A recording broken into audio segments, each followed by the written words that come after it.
నేను మీ నాగరాజుని. అధిక బరువుతో ఎంతోమంది సతమతం అవుతున్నారు.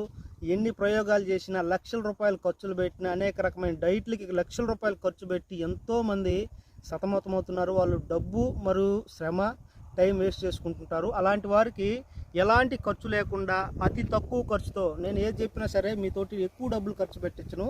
అలాగే మీ అందరికీ తెలిసింది ఇదిగో చూడండి, చూశారు కదా, మన ప్రతి ఊర్లోనూ ఉంటుంది ఉత్తరేణి. చూశారు కదా, ఉత్తరేణి ఆకులు చూశారు కదా, ఉత్తరేణి ఎంతో అద్భుతమైనది ఈ ఉత్తరేణి గింజలు బాగా, ఇది చెట్టు ఎండిపోయిన తర్వాత గింజలు బాగా డ్రైగా ఎండిపోయి ఉంటాయి.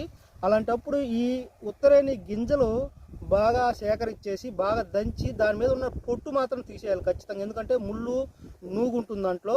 ఈ గింజలు పాయసంలాగా చేసుకుని డైలీ తింటున్నట్లయితే అధిక బరువు, ఎవరైతే ఏనుగు లాంటి శరీరం ఉన్నా సరే అధిక బరువుతో ఉన్నవాళ్ళు పొట్ట కానీ స్టైస్ కానీ మొత్తం ఫ్యాట్ మొత్తం కరిగిపోతుంటే ఎలాంటి ఖర్చు లేదు, మన ఊర్లోనే ఉంటుంది. కానీ గింజలు మాత్రం పొట్టు తీయాల్సిందే. ఈ గింజల చూర్ణం అని దొరుకుతుంది, అది మాత్రం వాడద్దు. గింజలను మాత్రమే సేకరించి పొట్టు తీసి పాయసంలాగా తీసుకున్నట్లయితే అధిక బరువు తప్పకుండా తగ్గుతారు. సరే, కొంతమంది అందరూ తగ్గుతారంటే కొంతమంది దగ్గర ఎవరైతే హార్మోనల్ ఇన్బ్యాలెన్స్ ఉన్న వాళ్ళు, థైరాయిడ్ ఇలాంటి అనేక రకమైన కొద్దిగా